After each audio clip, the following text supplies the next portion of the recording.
All right. We are streaming live on YouTube, and I am getting ready to hit our record button so that we can also record the session.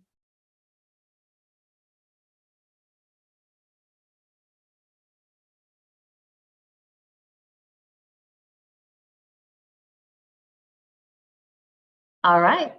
Well, thank you all for joining us today for our Equity Advocacy Week. And it has just been phenomenal putting this together along with my cohort, Ms. Rosalind Moffitt.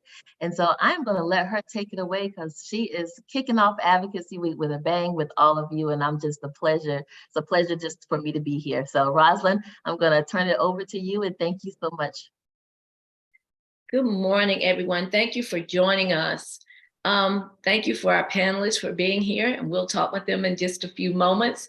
In this educational climate, we hear so many negative stories about education each day, and we know that there are inequities in resources and policy, but today we've chosen to focus on student growth opportunities. There is a plethora of educators throughout the state of North Carolina working to enhance opportunities for students, and we have three of those fantastic educators with us today. Granville Johnson is a senior administrator for underserved populations for Wake County Public Schools. Granville, will you give us a wave, a heads up? And he's working to improve trajectories for students, especially male students. And then we have Kate Kennedy, who is the director of AVID and Gifted and Talented Program for Chapel Hill Carrboro Public Schools. And she's working to increase ways to increase enrollment for gifted and talented students of color rather than looking at just one testing measure. And Kate, I think you gave us a wave. And finally, we have Lori Clark and Samoy Stout, who are with the Blue Ribbon Mentor Program. This program has been around since 1995, working to get students mentors and giving them opportunities that they may not have in Chapel Hill Carrboro. So we want to welcome all three of those educators today. Everyone say good morning. Good morning. Good morning. Good morning. Good morning. And Samoy we'll talk about him in just a moment. He was in the program and now is a specialist with the program. So he was not only a beneficiary of the program, he is now giving back to other students. So I really want to recognize his advocacy this morning. Samoy, give us a wave. Okay. So this morning, each of these outstanding educators will give us their educational backgrounds, how they came to be in this educational space, and then talk a little bit about their programming. Each of them will have about 15 minutes to talk about their program, and then we will have a quick question and answer session. So we're going to start with the Blue Ribbon Mentor Program with Lori Clark and Samoy, and I've had the opportunity to work with all of these educators, and I can say that each day they go to work and they give their heart and their soul to the students in their school district. So I want to thank all of them for being here today. Lori? Good morning, and thank you so much for having Samoy and I. It's nice to be in a space with people that are engaged in work that empowers students. And I can share, I'll let Samoy do a lot of the talking because he is an example of the power and the benefit, I think, of our program. But Blue Ribbon Mentor Advocate was created in 1995 as a way to close the achievement gap. And as many of you know, we continue to have an achievement gap, which is really sad. But the power, I think, of our program is, number one, it is a strength-based program. And so there are many programs that are created that support gifted students or support students with special needs. But oftentimes, those students that are very average, that have so much potential, are often overlooked, and they need some additional resources and support and engagement. And I think Blue Ribbon does a phenomenal job of identifying, we call them scholars now in our program, those scholars to participate in our program. And so the heartbeat of our program, of course, is the mentor advocate that serves as a role model and a friend, and someone that can help guide them and help them reach their full potential. We began working with scholars in 4th grade, and over 96% of our mentor advocates work with their scholars from 4th grade through high school. So we are always excited to have people in the community who volunteer, who are committed. So I'll let Samoy talk a little bit about his experience in Blue Ribbon, and the role of his mentor and how that supported his journey in our program. Thank you. So a long time ago, about in the 4th grade, was the first time that I had met Nick. Nick Fitz was my mentor, and we've been matched ever since. He was just a really good guy, and he taught me so many things, like so many things. He was the reason that I have the car that I have now, why I can replace things out of it. He helped me do homework when I didn't feel like it. And he just taught me so much like enrichment through opportunities that I wouldn't have had with a mentor or without a mentor. So his presence and his ability to just be like a teaching guide really helped to and pretty much broaden my experience within school. And that same opportunity, I think, is put forward for other students as well. So I think that is like a very good experience that individuals, and especially the scholars that we have today, would very much pleasantly enjoy.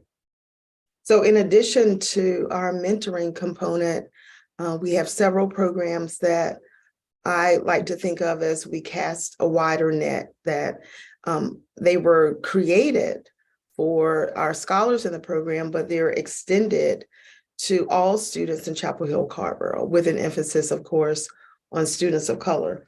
And so I'm really excited about the work that we've done this year, because we've created an opportunity for our middle school scholars to have some additional leadership and character development. And we call that program Blueprint. And so it is an opportunity for our middle school scholars to be exposed to STEM and to engage in leadership. And so what we realized this year is that a lot of our Black and Brown students are not pursuing careers and taking advantage of CTE courses. And so we thought that we needed to do something early on.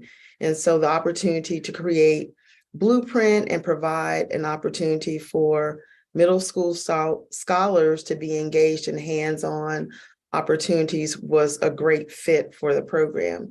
And so those scholars meet monthly in their schools, and we bring in hands-on activities for them to engage in. And so we believe that we're planting a seed and exposing them and providing them with the opportunities to look beyond just traditional professions and think about opportunities that they would not otherwise have. Additionally, we have a program that's been around for a very long time. It's called our Youth Leadership Institute.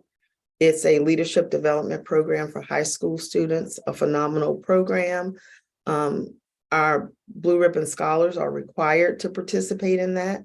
And the whole premise around that program is engagement, enrichment, and exposure with leadership. And just a few weeks ago, we took 29 middle and high school scholars on a alternative spring break trip. It was a civil rights trip to Tennessee, to Alabama and Georgia. And of course, we did a college tour. We stopped in Tuskegee.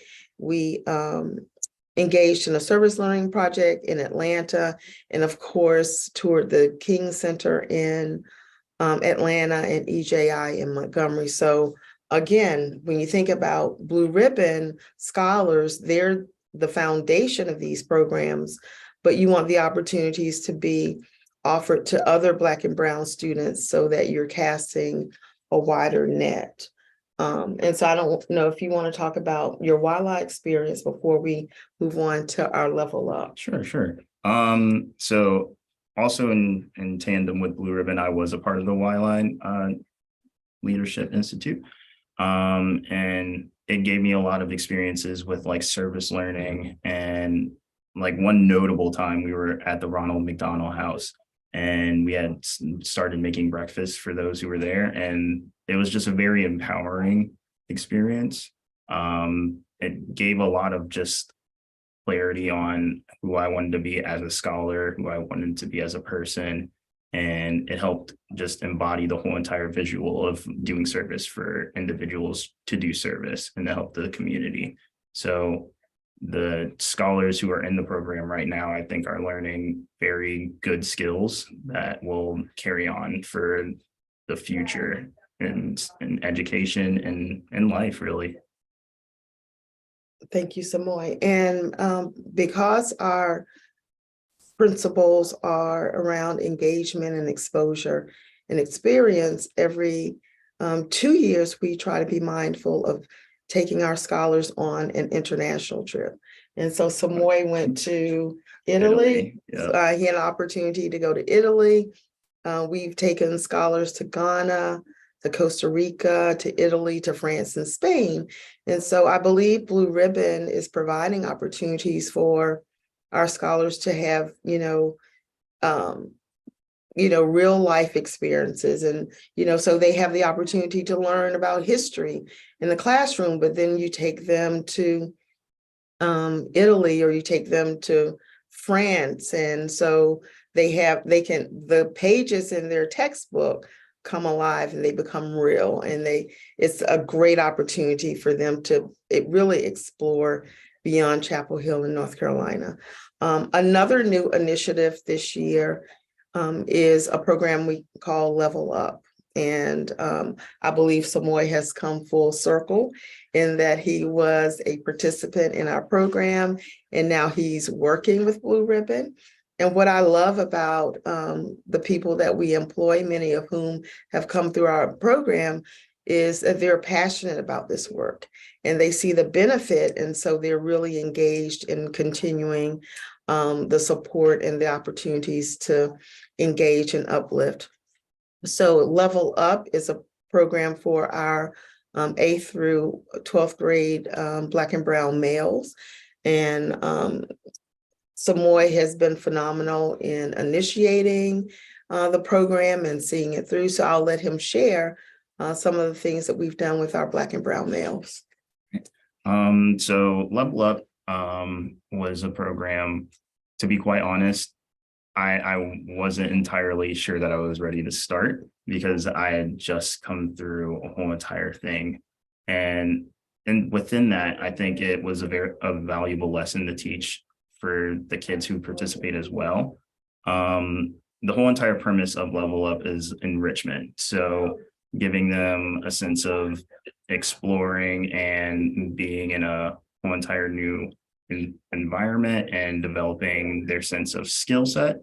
So the idea behind going to a Charlotte Hornets game to just see a basketball game being played in person, or having a fraternity at the UNC college that is here come and speak on leadership opportunities and service learning opportunities, and also like science fairs and whatnot. It just gives them a broader sense of exploring and a greater sense of community with the kids that are in the program.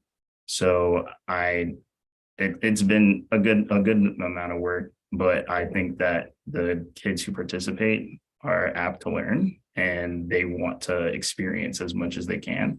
And it gives them an opportunity to have those experiences, have those chances, and also just have a camaraderie with the kids who are there as well. Thanks. And so in addition to our student leadership and engagement opportunities, there is a parent component.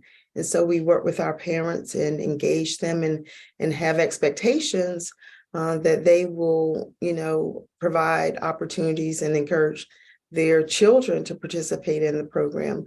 Blue Ribbon is going through a revisioning and rebuilding period right now. And so we're really examining the opportunities and ways that we want to engage parents. But we've had focus groups about some of the things that they're interested in. And so next year, we're planning to provide workshops with them around how to have a parent-teacher conference. Just some very basic information that empowers parents. And so the way that we think about the mentoring relationship and the scholar is that it's not necessarily a triangle, although it is, but that we create a team. And so that our scholars have their families, they have their mentor advocate, and they have us to support them throughout their journey. And so we hope that that provides them with the opportunities and the resources that they can obtain to be successful. We have group activities where we have outings and with our mentor advocates and scholars. We do local community service on a regular basis. So there are lots of opportunities and engagement resources so that a scholar and their family can be benefited by being engaged in our program. And I don't know if we have more time. Well, we have more time, and I have some questions because I'm just so amazed at the program, as always.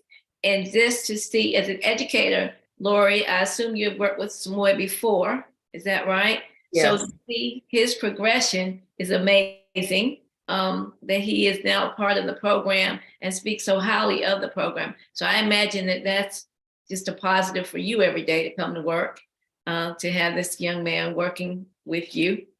Absolutely. So, I've known Samoy since he was in the 4th grade. And, our matching process is really intense. So, we're very intentional and mindful about the mentor advocate that we place with the scholar. And so I said to him, he has been incredible. And I'm so grateful to have him here. But I said to him last week, we were at a student and equity ambassadors meeting. And I said to him, there's a young man over there that reminds me of you. And he was quiet and he was shy. And I said he would be perfect for Level Up. So, just the opportunity that he has to serve and he has seen the benefit, is really rewarding when we're working in our space here to serve our scholars. And that's another aspect. I love the fact that you're calling the students scholars. Can you speak to that a little bit? Because to me, that's so empowering.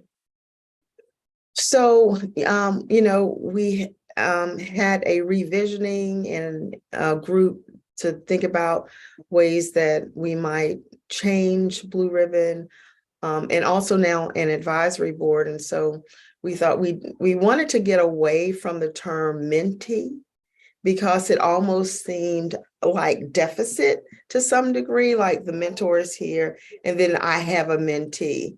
And the way Blue Ribbon has operated is that it has been a mutually beneficial relationship, right? Oftentimes the teacher here is the student here. So for Blue Ribbon, it was mutually beneficial. So we thought we want to get away from student. And so we have scholars, we have our young people that are that want to be scholars, and they are scholars, whether they go to a college or university, or they decide to pursue a career.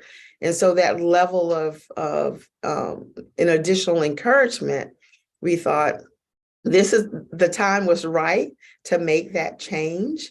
And our administrators were on board with it. So we decided that we would shift from mentee to calling them scholars. Well, it's almost like whatever I see myself as. So when you were calling me a scholar, then I begin to see myself as such. So I think Right. it's very important. So talk just a little bit about why you start the program in 4th grade. That's a very good question. So in 4th grade, there are you have your EOGs in 3rd grade. And so in 4th grade, it's a prime time, so scholars are just beginning to learn about race, right? To see themselves in classrooms. And so we thought initially that providing support and resources in 4th grade, our initial requirement for a mentor advocate is 2 years.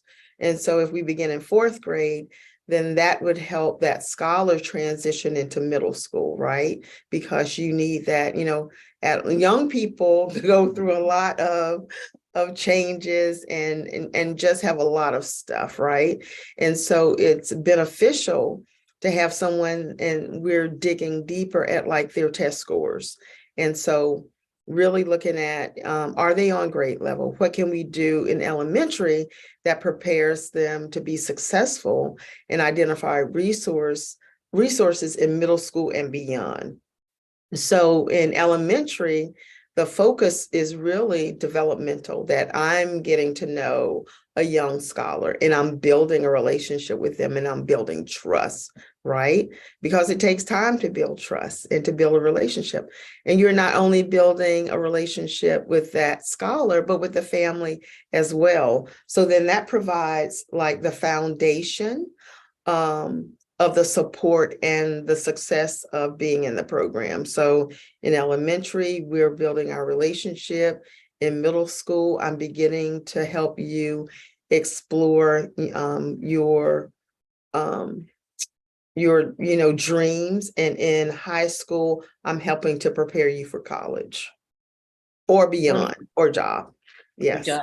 So it's a continuum. So you're working with the student throughout his or her school days, journey. Yes. Right.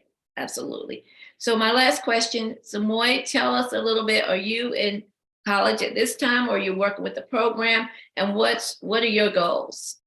So I'm actually at Durham Technical Community College working on a transfer program. I'm in the C3 program at NC State. So I'll be making that transfer after the fall. And I also work in tandem with the specialists here at Blue Ribbon. So it's a little bit of a cross-examination type thing, if that makes sense. But I'm pursuing my degree in economics. So my dream, so to speak, is to be a behavioral economist and just to analyze how people spend money and how to save it and how to encourage our communities to be more fiscally responsible. But I also kind of impart that a little bit into the kids as well for what I do now. So I think that working in tandem hopefully will go far, but we'll see. The future is kind of a little far. And in addition to Samoy facilitating our Level Up program this year, he has also facilitated our evening tutorial. And so that's another resource that we provide. And so he's recruited volunteers, and he's been at Hargraves Community Center, working with both volunteers and the scholars that come weekly to get that receive additional support. Excellent. And we'll talk with you some more as well about the RPIC, because we have a lot of interns coming through, and it sounds like you would be excellent for this program as well. So I hope Ms. Betts is listening, because we'll talk off camera at a later date. So thank you both very much for giving us the information, and we'll have some further questions. And now we have Ms. Kate Kennedy, who is also with Chapel Hill Carrboro. And many times we need allies to move programs forward. And I can say that Kate has been an ally for the AVID program and the Gifted and Talented program. I know that if you're familiar with education and you walk into many gifted and talented programs throughout the state, they do not look like the population of the school district. So she has been working for the past few years to ensure that we're looking at all students and looking at their gifts and talents. So Kate, will you take it away? Yes, I share a wall with Lori Clark. Hello. So I was trying to turn down my microphone so that we didn't get reverb, because they are really just right there. And I'm honored to be a neighbor in our space. We do a lot of drive-by conversations. We stop in and visit. And I've had the benefit of getting to work with both Lori and Samoy around how do we disrupt and dismantle. So Chapel Hill has one of the most pervasive and persistent gaps. I used to call it an achievement gap, and I stopped doing that because it sort of implied if the students just tried harder, they could achieve more, and that's not accurate. And I used to call it an opportunity gap, and I felt like that kind of dropped it in the lap of families. If they just had more opportunities to support, it would close the gap, and that's not right either. And I've come to call it an expectation gap, and that leaves it in the lap of the educators. So if it's ours, then it's ours to disrupt and dismantle. So I've been going right at it. And I will tell you, people don't always like that because it benefits them when it is stable in the way that benefits the majority. So my job has been to disrupt and dismantle those systems and structures that have created that predictable outcome that benefits students from some races and socioeconomic backgrounds and disadvantages others. So how do we do that? Well, I started by really insisting that we look through a strength-based lens. And like Blue Ribbon Mentor, this idea that we're going to fix a deficit, that is disrespectful, it's disempowering, and it's inaccurate. It smacks of white saviorism, and there isn't really a place for that. So how do we come through a lens of strength and joy and focus on our students' talents? So one of the things I did is I had them change the name of the department. So it's no longer the Department of Gifted Ed, it's the Department of Advanced Learning and Student Leadership, because language matters. And all students have a need to be met where they are and moved forward with or without a label of identification. So that was kind of the first thing. And leadership shows up in all sorts of different ways. And it's not just how many advanced placement classes you can rack up. It could be that you take care of your elders in your family, or that you support your family business by being a working participant in that business, or maybe you take care of your siblings. But leadership comes in all sorts of different versions and sizes and shapes. And so this is a chance to acknowledge and celebrate that. I also advocated to have AVID be part of the advanced learning sort of family, because AVID is an advanced pathway to college and beyond. And the idea that it's a remediation program is very inaccurate. So those are the structures that we put in place to try to make sure, sorry, I have a tickle, to make sure that we have as many opportunities as possible to disrupt that deficit narrative. In terms of our gifted identification, that was the first place we looked after bringing AVID into the team. And AVID's always been there. It's always been what it does. It's just kind of being purposeful about the language. We were able to have our gifted identification mirror our district demographics for the first time ever. So it's just one piece of the puzzle, but it's a start so that students will see themselves through that strength-based lens. How did we do it? We started by running a universal screener. So instead of only students who are nominated, which is ridiculous language. I mean, you're nominated for the Academy Awards. You're not nominated for service needs. So I disrupted. I won't let people call it nomination. we run a universal screen, and every single student has that access to those that assessment measure. That way, if a family forgets to turn in their permission slip, you're not left out of that opportunity. If a teacher doesn't think you need it, you're not left out of that opportunity. Every single student is allowed to have their strengths captured. And then using that universal screen, we have the data on every single student. And then we look at using different data differently. If we only hit a cut score as our criterion, the tests we use are still culturally and racially biased. It's very difficult to find a non-culturally, racially biased or socioeconomically biased assessment. So what we do to counterbalance that is we look at the top 10% of every single student group. So we look at race, gender, school building, if you're first language, if you're learning in dual languages, that's a student group. And then we make sure we use the language of student group and not subgroup. So again, we're disrupting that language of white majority. So we look at every student group, and in that top 10%, they're put in that review pool.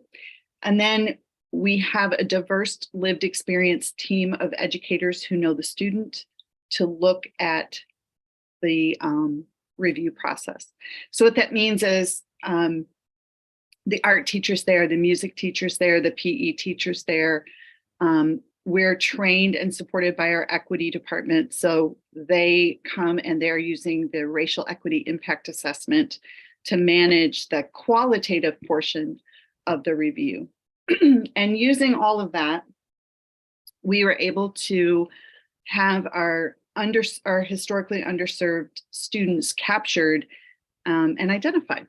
So right now, about 9% of our district's population is Black, and 15% of our identified gifted students are Black. So we're above the margin of error, and we're really starting to capture strengths.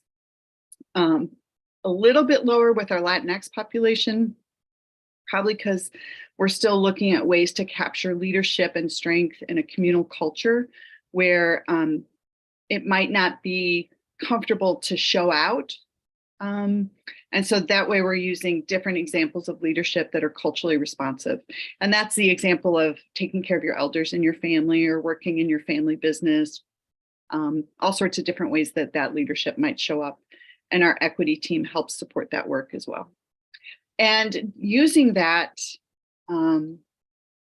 set of guidelines, we were able to close the identification gap.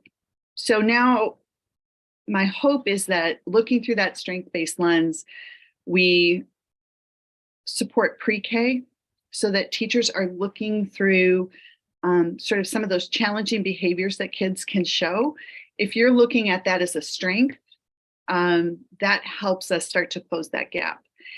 As early as 4 years old, if a white boy tells the teacher what to do, he's viewed as a leader.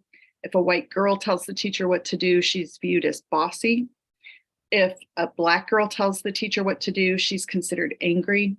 And if a Black boy tells the teacher what to do, he's considered dangerous. So we're disrupting that narrative as early as age 3 instead of 3rd grade. By 3rd grade, we've already had 5.5, 6 years of socialized expectation. So the earlier we can disrupt that, the better. And it's exciting work. I hope what happens is that kids know that we see them through that strength and that joy, and that when we stop fixating on the identification and instead fixate on the service provision, all students have that access instead of only certain children can be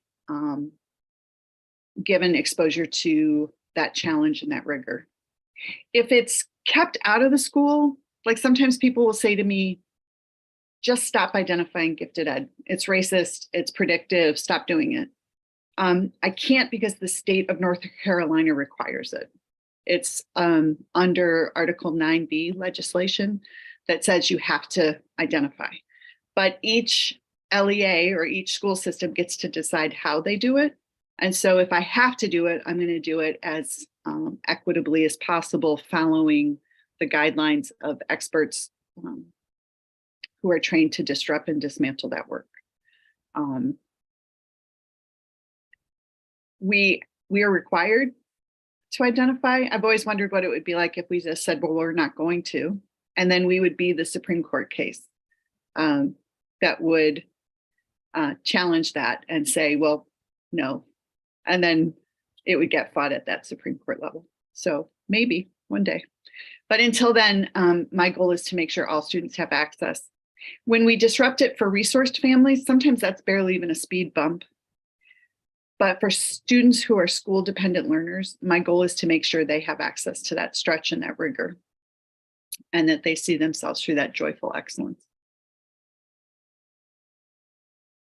So Kate, talk to us a little bit about the AVID program, because you mentioned that, and I think all of us on this call are familiar with AVID, but will you talk a little bit about what that program does and how long it's been in existence and how it works throughout the school district?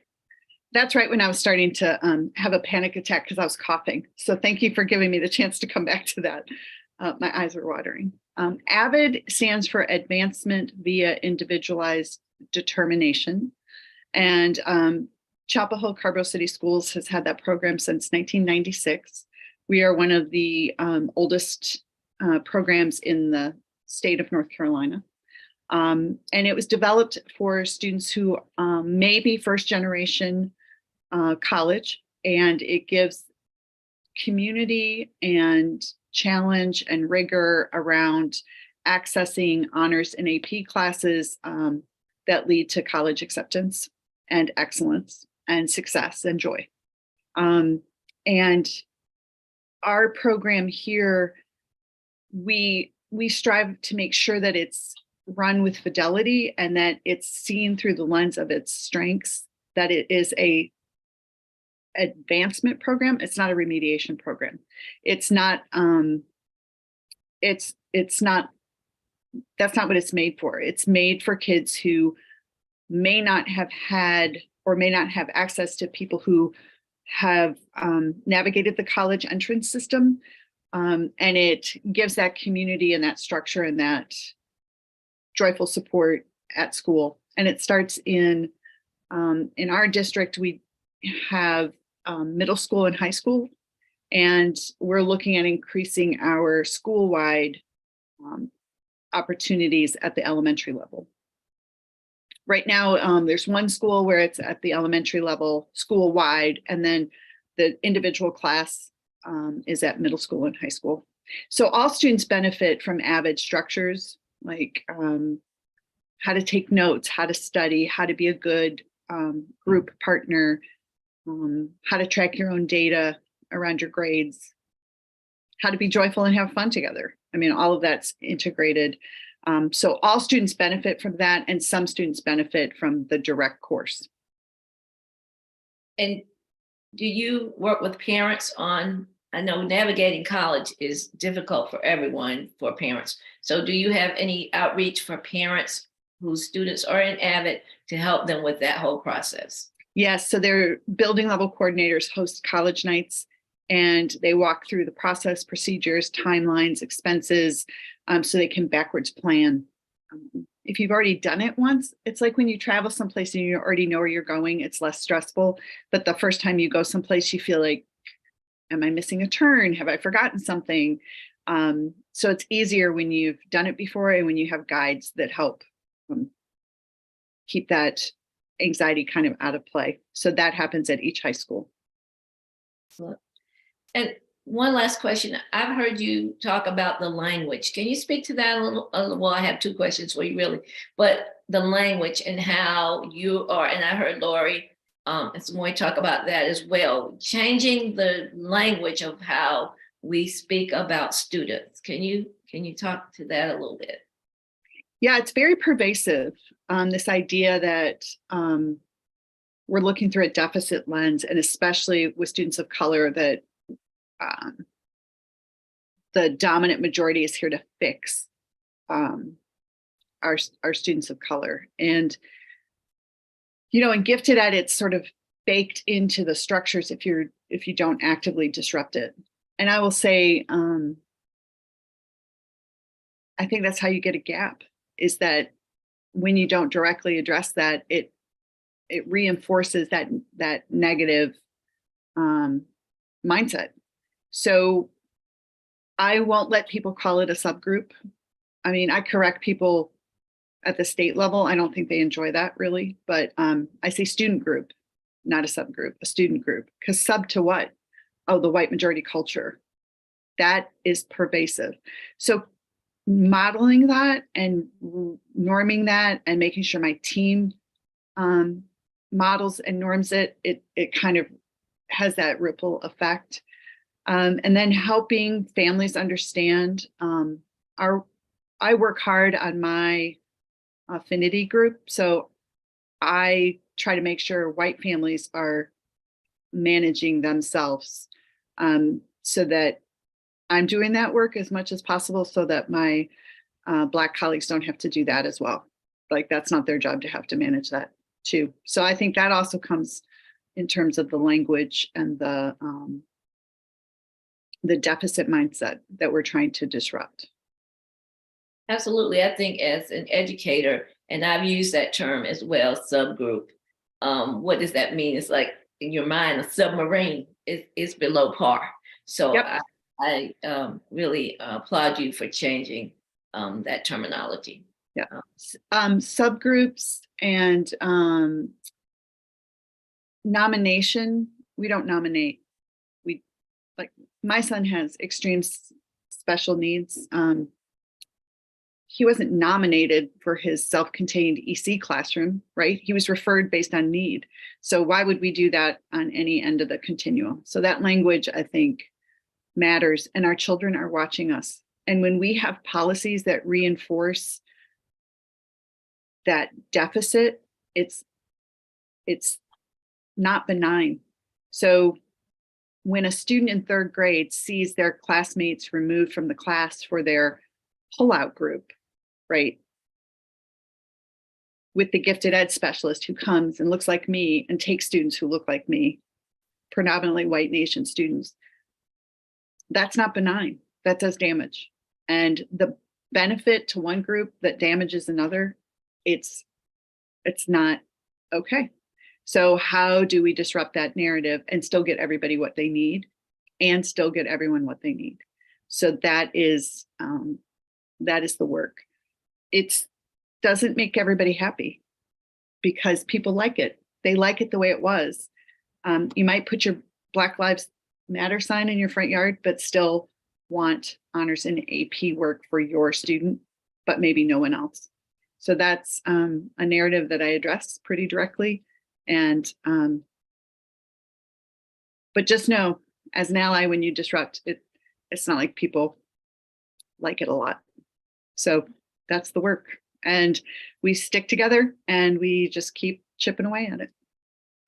Because it's really about all students. It absolutely is. And our systems are set to find some students really well. And I'm not saying when we find them that they don't have that data that says, hey, something's going on here.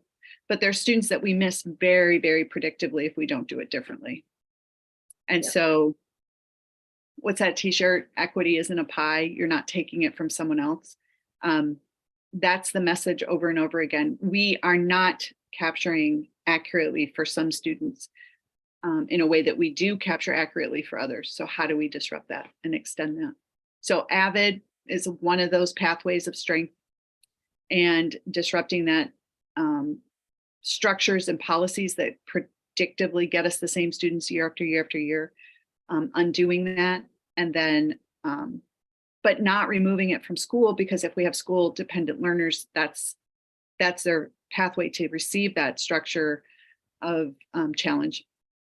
It's one of their pathways, and if we take it from school dependent learners no longer have access. Resourced families, they keep on with tutoring and coaching and extracurriculars. So how do we make sure that we keep those opportunities in school for all learners?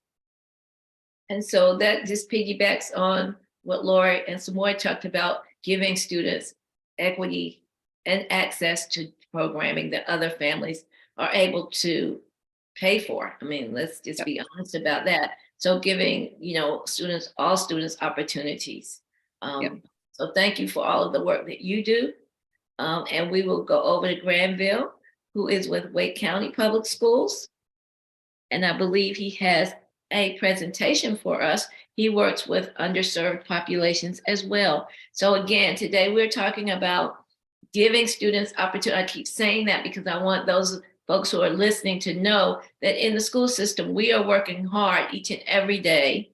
And I'm no longer in the school system, but I will always be a teacher, to give students equity and access to opportunities, because that's important. And it's about all students. It's not just about one segment. Granville, take it away. Well, thank you, Roslyn, for the opportunity to be here this morning. And I'd be remiss if I didn't mention Mrs. Lori Clark and her tremendous impact on me. I got my first opportunity to be involved in this type of work as a result of her direct advocacy and support. And a lot of what I do in Wake County Schools is also reflective of the training that I got at the master's feet.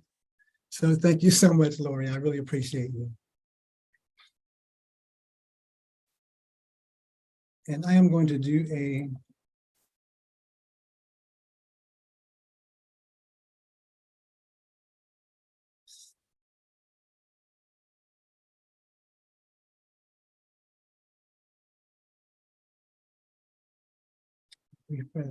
let me know when you can see. Granville, you should have access. Can you see it? Yeah. We haven't seen it yet. Haven't seen it yet. And I think you are there. Yes. There we Yes. go. See it now. And believe it or not, we went through this at 10 o'clock, so this wouldn't happen. Okay, so before I get started though, I want to make it real clear that the presentation, although it focuses on the need to help students shift the way they think about themselves in our society and in school, the responsibility is not placed on students. Oftentimes when people think about helping kids change their mindset to become more successful, what we end up doing is dismissing the systems of oppression that actually create the need for a special programming for students. And again, this is not a replacement for the need for work to dismantle systems of racism and sexism.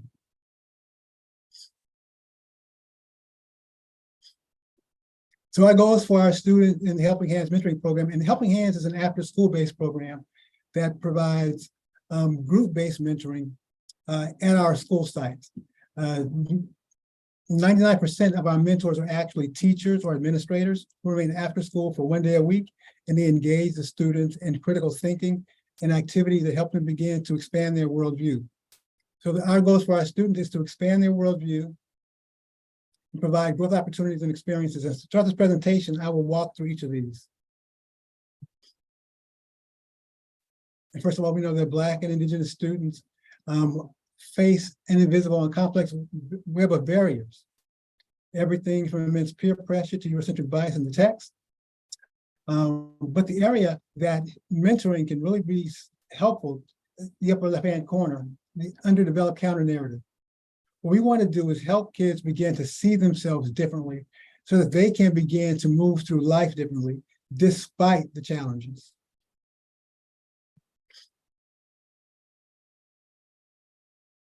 So everybody has a worldview, all of us. And the way we see ourselves and our place in this world is based on the experiences that we've had growing up. Our gender norms, our religious beliefs, our views on race, those impact our worldview, which then impact how we move through life. Your decision to become a doctor, your decision to who to vote for, the goals you set, even the food you eat, are all based in your self-identity. And the same is true of students. When students come to the school, they're not a blank slate. They're not a blank canvas for us to write on. They already come with the impacts of racism, impacts of sexism. Those things are already a part of their identity. And so for us, as a mentoring program, what our goal is to help students begin to reshape the way they see themselves. You know, Jamal's decision to become an engineer or go for a place for the NBA is based on what he believes about himself, how he's been socialized. What's realistic for him? And I think The Lion King is one of the best examples of how the worldview impacts individuals. And we all know The Lion King. Simba was all set to be king. He was excited. He was dancing around. And then Scar came along and gave him a different narrative. He reshaped his worldview. All of a sudden, Simba went from being excited and engaged and ready for the future to believing he was an outsider, to believing he was no good. His beliefs then impacted the way he moved through life. He actually went against his own nature based on a lie that was told to him. His actions then reinforced his belief. And a lot of times our kids are in a situation where the worldview impacts their behaviors, their decisions. Those decisions and behaviors then impact their belief, and they're caught in this vicious cycle.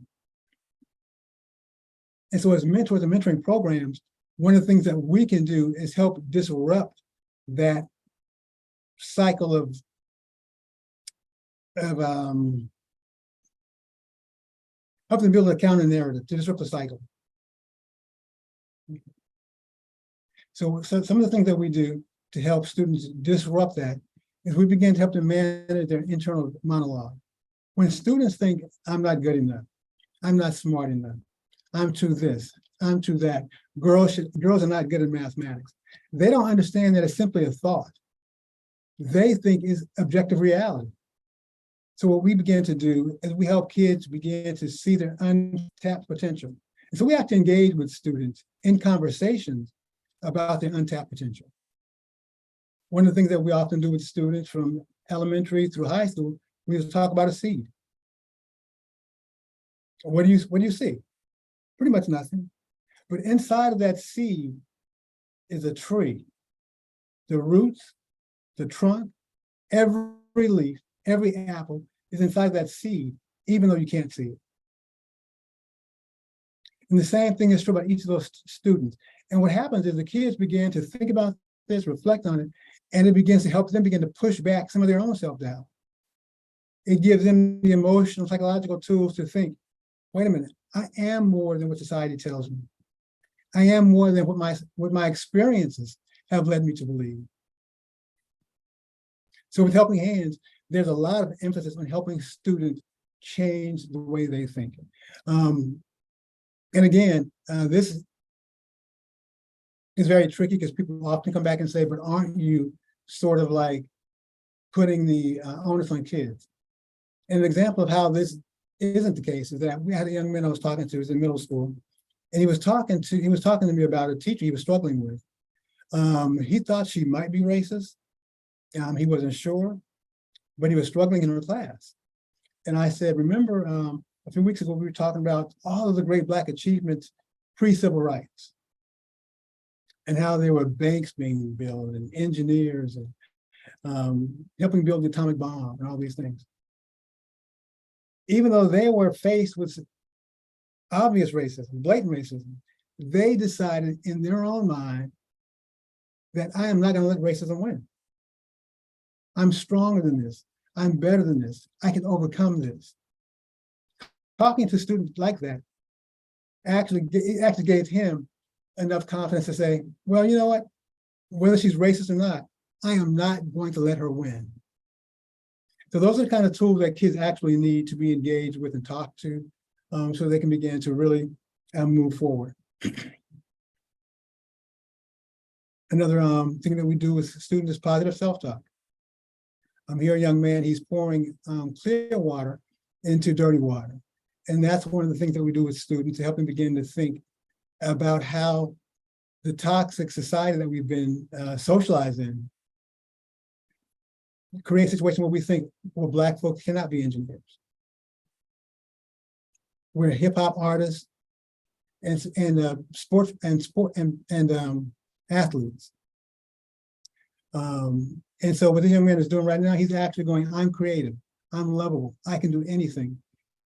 And we've actually seen where students come back a few years later and talk to us and say that, you know what, Mr. Johnson, I was struggling with this issue, and I began to reflect on those exercises. And they actually helped me to begin to move forward. And so one of the things that we often do is with our group mentoring sessions, we ask every mentor to open and close their sessions with group affirmation that are student led. Those gives the students the opportunity to take on leadership, to develop the leadership skills. And it also reminds them that they are more than their experiences.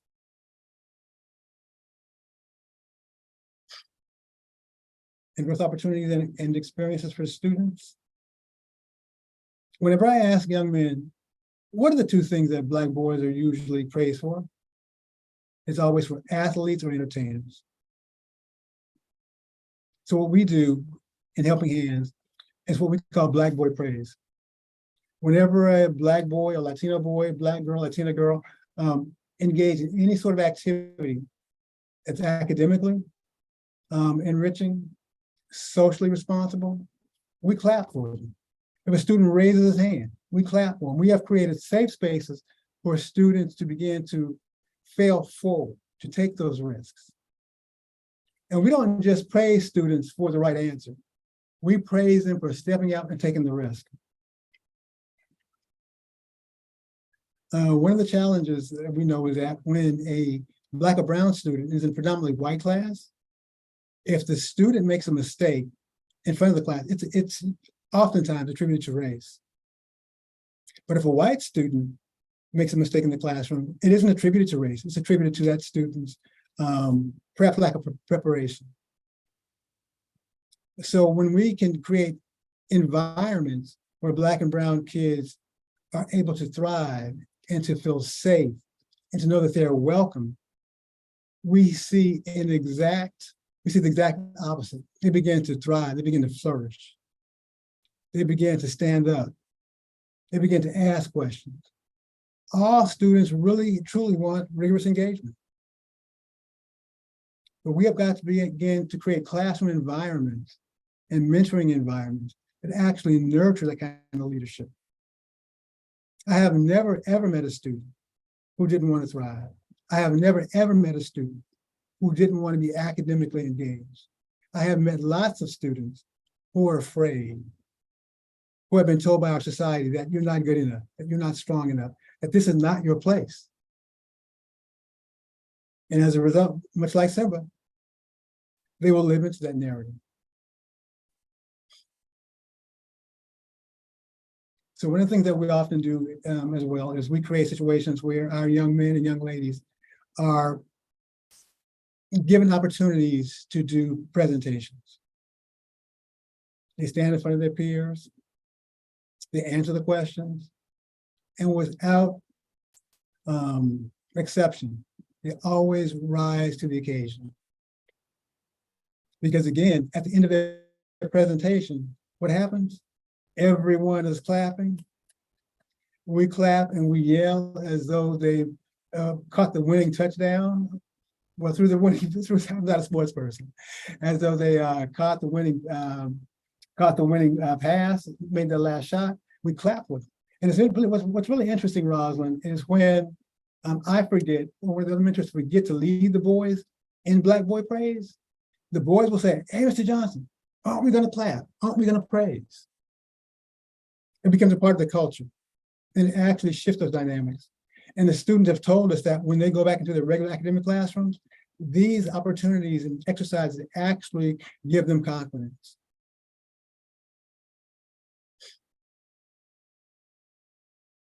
So we recently took a group of young men to Washington, D.C. for 3 days. And I didn't want to just give them a tour of the Capitol building. We wanted them to actually engage with members from North Carolina's congressional committees and staffs. Because what this does, it actually, by putting them in proximity and conversation with people at this high level, it begins to shift the narrative in their own mind. All of a sudden, I can do this. I can be this. I have access to these people. And when I spoke to Bardia, he's a member of Congresswoman Deborah Ross's staff. I said, Bardia, regardless of what the young man asks you, I want your response to always end with, you're powerful. You can do this. Your voice matters. And he was able to do that. And we had scheduled perhaps like 30 minutes for the session with them. And after 30 minutes, we had to almost literally pull the boys away because they were so engaged. But absolutely everything that we do is really to help shift the way the boys see themselves and their place in our society. Every field trip, every outing, every activity, it's never for the sake of just going somewhere. There's got to be this component where it shifts the way they think, shifts the way they see themselves.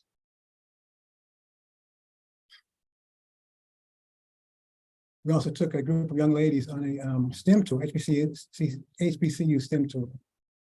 And rather than just walk past the aviation center at Elizabeth City State University, we got them access to the classroom. We got them access to the simulators. We're putting hands on the knowledge.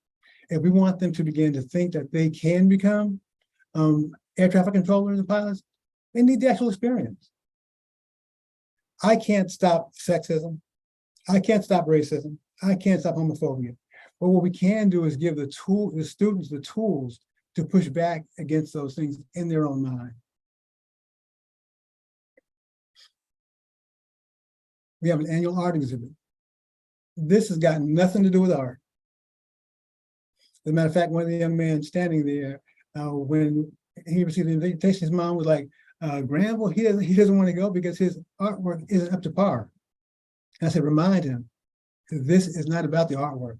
This is about giving him access to a part of the city he might not go to. We do this in conjunction with the City of Raleigh Museum. So there's a really nice dinner that we provide. The art is on display throughout the gallery. The students are then put on stage to do a presentation. And this gives them a chance to engage. And again, we had about 100 parents and community members there. And what we did Black boy praise, Black boy praise, Black girl praise. And this again shifts their mind away from just sports and entertainment to I can be praised for my academics. I can be praised for my artistic ability. I can be praised just because I am worthy to be praised. And then as I bring this to a close, one of the things that's really important is that we remember that seeds grow down before they grow up. I interviewed a mentor pre-pandemic, and he said that after about 3 months, if he's working with a student, if he don't see any progress, it's like he's wasting his time. And I thought about that, and I said, how often do we all as adults make New Year's resolution? We're going to lose weight, we're going to gain weight, we're going to save more money, we're going to do this and the other, and we don't do it. And we have fully developed minds. Do we want to be thrown away after 3 months because we didn't come through our New Year's resolution? You know, but as with seeds, the thing that we're teaching these kids, we might not see any evidence in the beginning, but those roots are beginning to form. They're taking place. There's movement. And we have to be patient. And eventually we will see the flourishing. We'll absolutely see the flourishing. And one of the things also in the research bears witness to this, that if you have a mentoring relationship with a student and you quit too soon, you actually damage the child.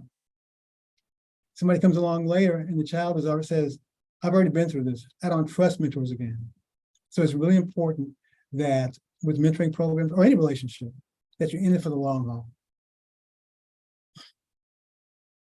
And again,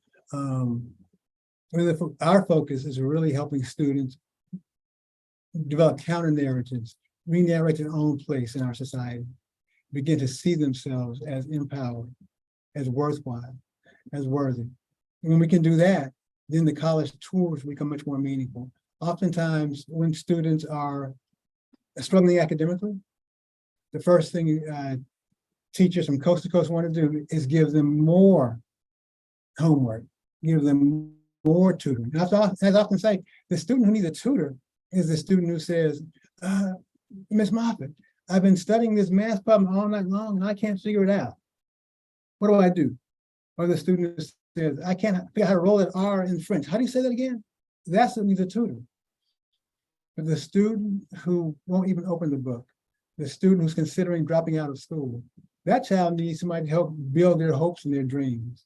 Once those hopes and dreams are built, they'll actually say, where's the tutor? How do I get help? And so that's basically the sort of philosophy that I run Helping Hands under, is that we want to get to that worldview, find out what the kid actually needs, and then begin to provide that for the child. And again, systemic racism, sexism, those things are in place. There are other people in our department who focus on that. I can't change that, but my goal is to help kids navigate our world with all of its faults and its brokenness and its issues.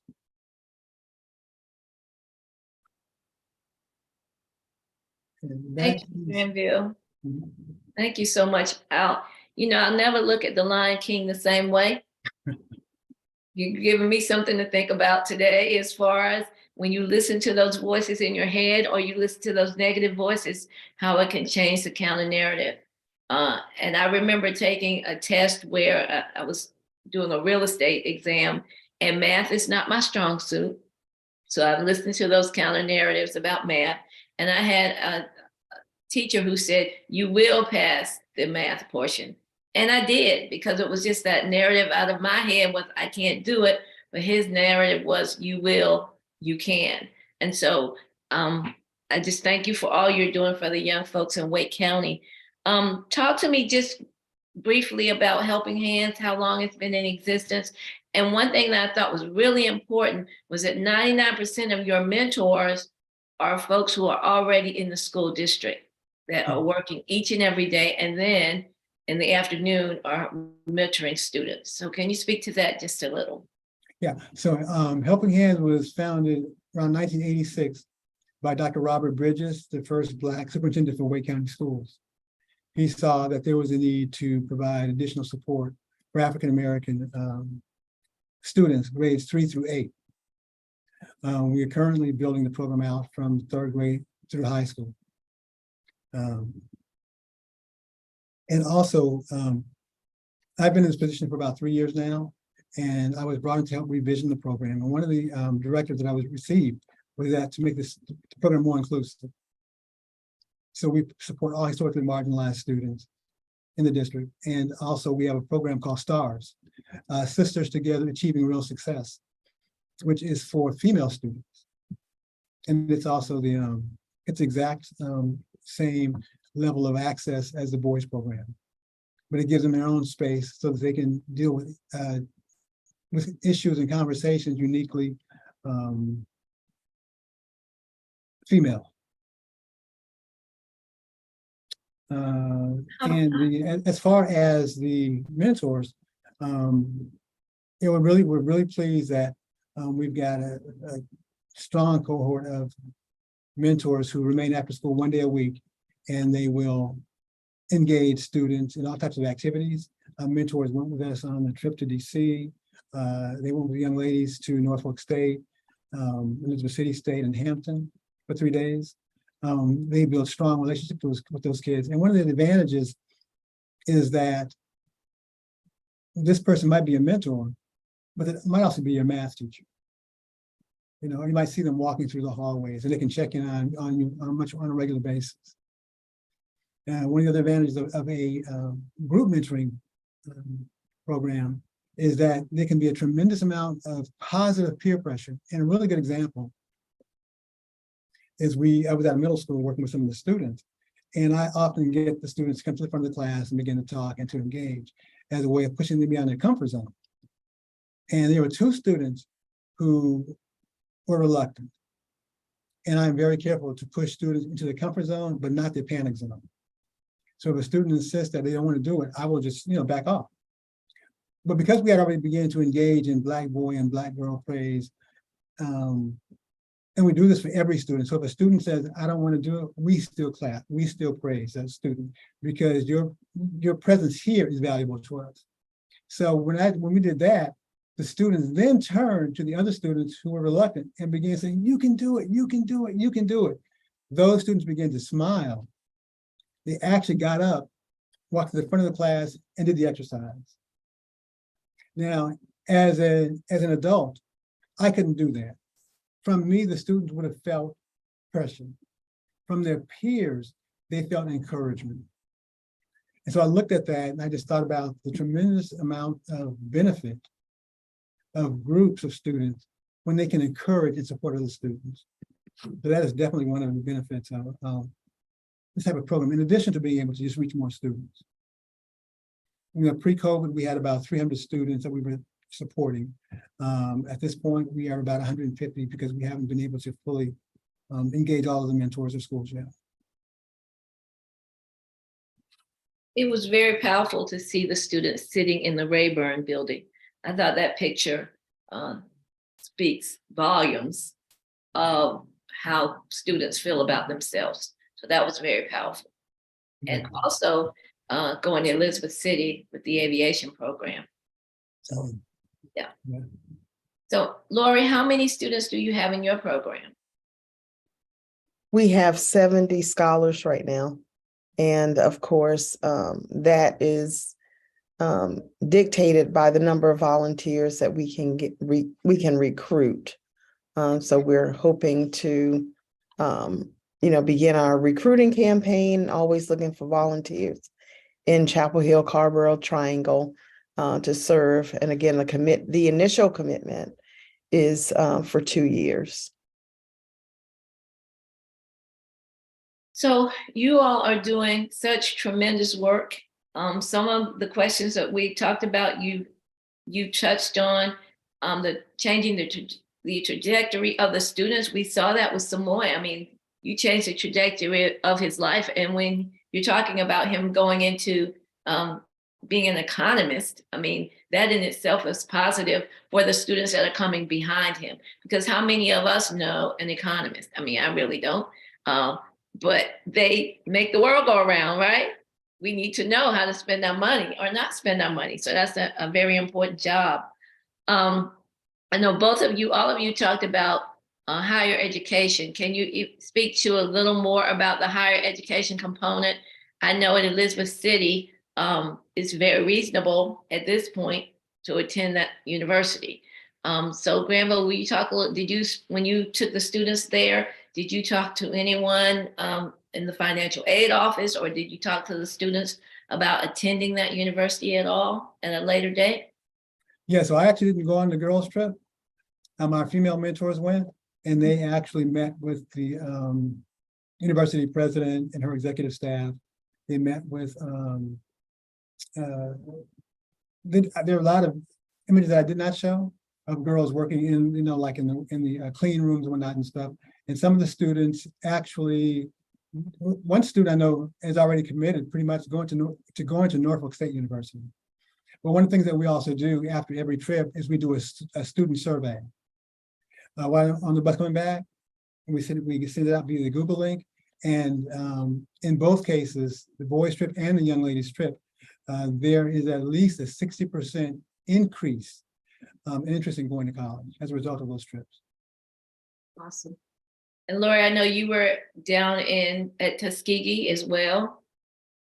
We had an opportunity to tour Tuskegee, Spelman, and Morehouse, but this year we've taken our scholars to North Carolina Central University. We were able to go to open house at UNC Pembroke, which is really exciting because, they have so many activities and you can always tour a dorm.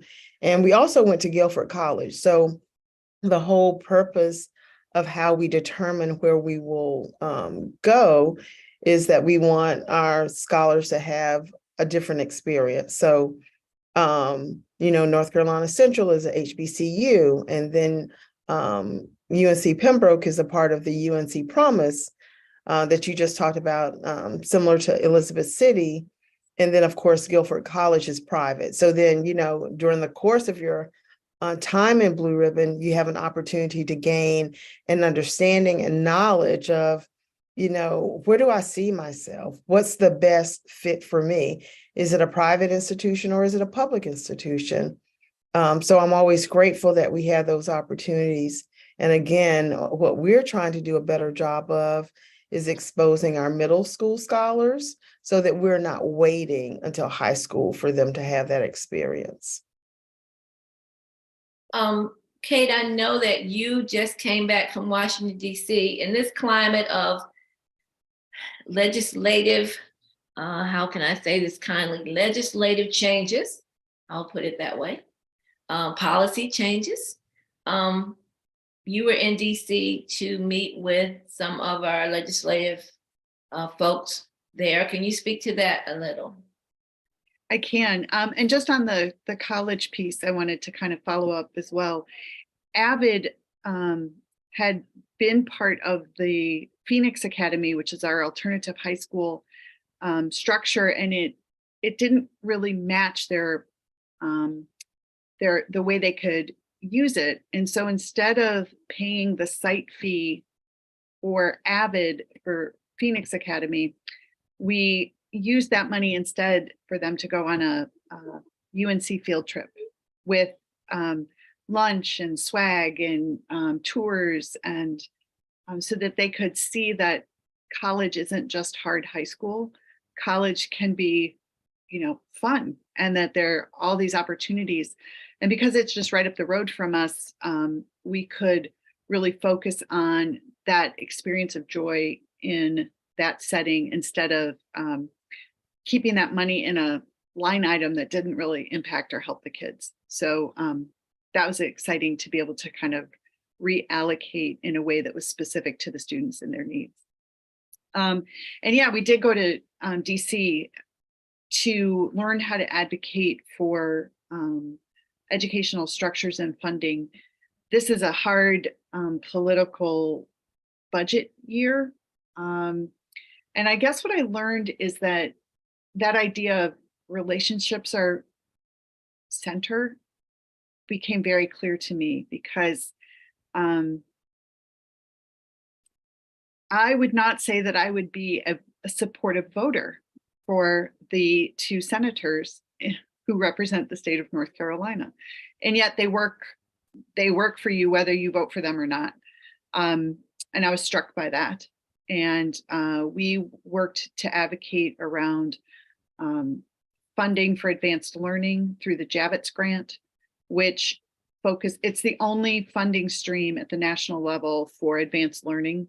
And to apply for that grant, it's a very rigorous process, and it has to include how it benefits historically underserved, marginalized students. So learning how that works was important. And then understanding the networking that takes place and how the offices work to support legislation. And then also Senator Cory Booker is working on putting forth a law that opens up access for honors and AP work for all students. So it's that idea that those pieces that typically open doors for students to get into college are then made accessible and clear and navigable for everyone. But what I learned being in Washington, D.C., it's a very young energy. Like, the government is run by 25-year-old staffers. It was really interesting to see it in real life. So this idea of energy and intensity and speed. I mean, people are walking 100 miles an hour in the hallways and in these basements, and that's where the work is getting done. And it's really about staying in connection and being in community. And so we hear that and we say that, but then I watched it in real life. It was pretty humbling. Having done this work for so long, it is humbling to know that it's being run by the young people, but they're doing a good job. They are. Yeah, they're doing a good job. Go ahead. And they were very invested in questions and connection. And many of the people there can really speak directly to their schooling and their experience in public school and what that did and how that helped them see themselves. So it was very interesting, and it was very humbling. And I got to meet the person who wrote the book I followed to disrupt the policies that had given us such predictive and racially biased outcomes. And to see the person who broke that down and created that structure, that was fun too, to be able to meet the person who wrote the book, who then put me in contact with another person who wrote the book around disrupting. I guess the thing too is that staying steady in that disruption, I think was key. And so I was able to see the people who laid the pathways for that. I think that's a way to end this today, staying steady, because Lori has been doing this work for many years. Her joy, you use that word a lot, Kate, her joy is infectious. If you talk to Lori about Blue Ribbon mentoring or mentoring students or working with students, you're going to be joyful, and she's going to rope you into getting something done. You can't help it. When I talk to you about Avid and Gifted and Talented, having worked with you, I know that you not only talk the talk, you walk the walk, and you believe in what you're doing to advance students. And then Granville with Helping Hands. It's really amazing. I've been sort of involved with all of these programs.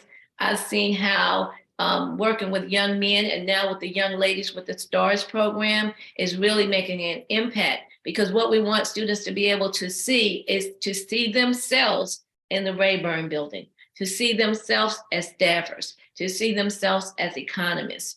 Just a wide range of, you can be whatever you want to be, and don't listen to the negative Simba, but you take that narrative and make another narrative. I will never forget. I'm going to go back and watch The Lion King. I just have to do that. So I want to thank all of you. I talked about we might not use the entire hour and a half, but obviously we're real close to that time because you all are doing such great work. So I want to give each of you a minute or so just to wrap up, talk about your program briefly, how people can reach you, because these programs need to be replicated throughout North Carolina, and not only North Carolina, but throughout the US, to make sure that our students are receiving everything they need. So Lori, I'm going to start with you. Thank you so much for this opportunity to share the work that I love and that I believe I was created to do. We're always, again, looking for mentor advocates. They are the heartbeat of our program. We're also looking for funding to support our programs, because without funding, we aren't able to, go on alternative spring breaks and provide our scholars with these opportunities. But Blue Ribbon, again, is a phenomenal program. I'm very grateful to have the opportunity to be in this position, to serve. And so if you're looking to volunteer and want to serve as a mentor, you can reach us or reach me through the Chapel Hill Carrboro City School District. You can look at on our website.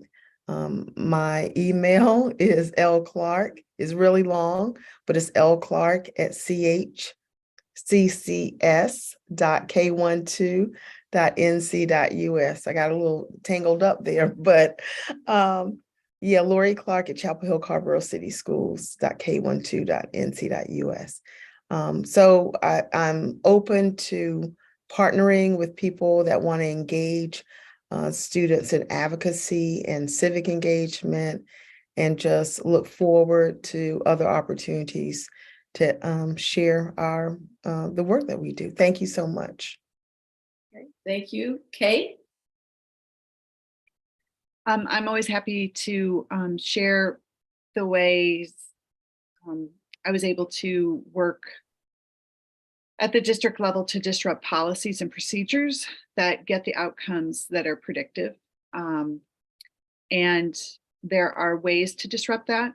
And once you find the recipe, you can scale and replicate that. And pretty much in any space, that application of process and procedure disrupts the predictability of those racist policies and procedures. So I'm always happy to talk with people who are trying to do that work.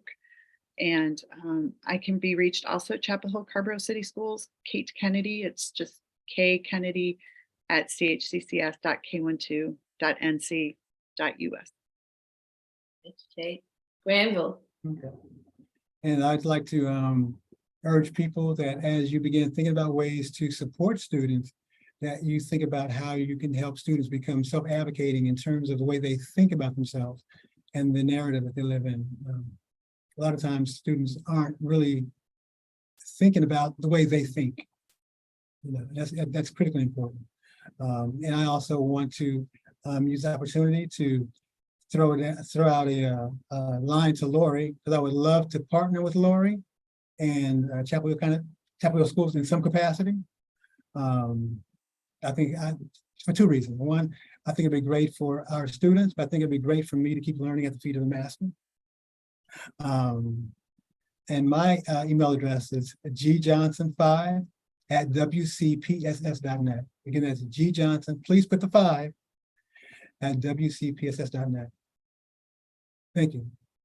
Thank you all for the phenomenal, and I do mean phenomenal work you're doing. And if there's at any time that I can be of assistance, please let me know. I'm not sure if Ms. Betts has a follow-up.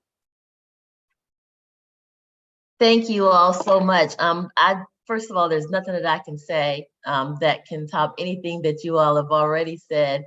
You are a phenomenal group, and from the National Institute of Minority Economic Development, Research Policy and Impact Center, I just want to thank you so very much for your participation in this panel discussion today, as well as we are looking forward to working with each and every one of you in the future. So thank you so much. And thank you all. And remember that we are always looking at the negative. And so we want to have a counter narrative, as Granville says, that there are so many great things going on in our public schools, and we don't always hear about them. So I am just an advocate for making sure that folks know that there are hardworking people every day who are looking out for all of the children of the public schools of North Carolina. So thank you all so much again, and everyone have a wonderful day. Thank you. Thank you. Bye-bye.